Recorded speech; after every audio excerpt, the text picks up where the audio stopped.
Morning. I want today to talk to you about the weekend, the Samhain weekend, where I'm still pronouncing it wrong, Samhain weekend, where I'm performing at all different venues. And particularly, I want to talk to you about what I'm doing on Sunday at 4-ish p.m. in Jordan's in Waterford. I'm going to tell the story of Inanna's descent, a story that's 3,500 years old.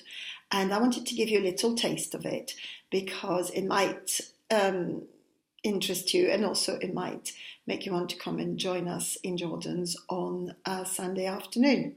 So there we go. I'm just going to give you a little snippet of how it starts.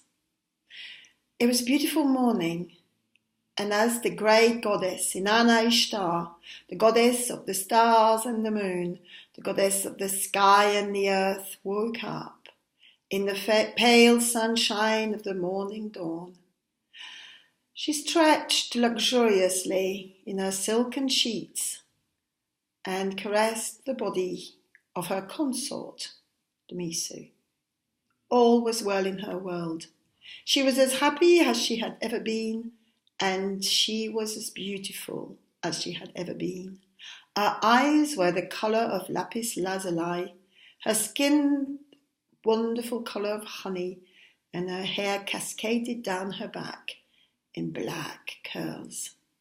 She was the most revered goddess in the whole of Mesopotamia, and all was well in her world. And as she got up, her faithful servant wrapped her in a robe of pure white silk, and she belted it with a belt woven of stardust. And she stepped downstairs to go and take a bath in her private bathroom. When suddenly she stopped, she paused, there was something wrong, something wasn't, she could hear something coming from underground, under the palace. She couldn't work out what it was.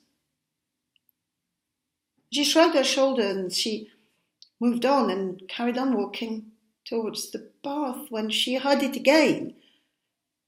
Something was really, really very wrong. Well, if you want to know what was wrong and how it all pans out and what happens, I suggest you join me on Sunday at 4 o'clock in Jordan's yard, I think.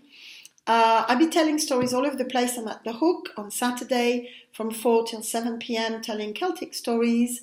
Actually, I've got loads of stories to tell. And also same thing on Monday. And on Sunday, I'm doing the Winter Trails of the Imagine Festival. And that is at, as I said, Jordan's at 4 p.m. And then at Peter Grimes at 7 p.m. God, all these gigs. And also, we'll be at the Oak Room on Saturday night at 9 p.m. for a whole bevy of truly scary Irish fairy tales. And then if you are not fed up with stories by then, I suggest you get yourself to the best, absolutely loveliest restaurant in Waterford, which is gluten-free and also vegan, to listen to me celebrate Samhain on Wednesday night between 6:30 and 8:30. So I hope to catch you somewhere, and I look forward to it. Take care. Bye.